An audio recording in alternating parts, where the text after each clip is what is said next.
সবার নাম্বার তো শোনা হলো, তা তুমি কত পেয়েছো পদার্থবিজ্ঞানে? আমি সেদিন পদার্থবিদ্যায় 2 নাম্বার পাইছি।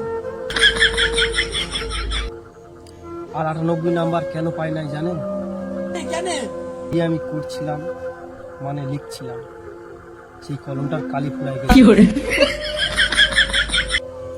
বাড়িতে আমার 5-6টা কলম ছিল। আমার গাঁড় পাকানোর জন্য কলমগুলো নিয়ে যাওয়া হয় না।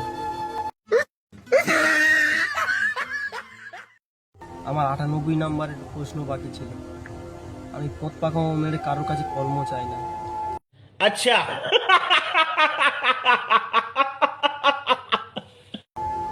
আমার সব অজানা প্রশ্ন ছিল, তাই আমি লিখতে পারি না।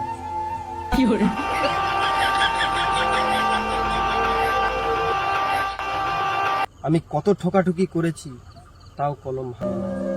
बस बुलाएगा क्या? তাই আমি পদার্থবিদ্যায় 2 নাম্বার পাইছি। Oh my God!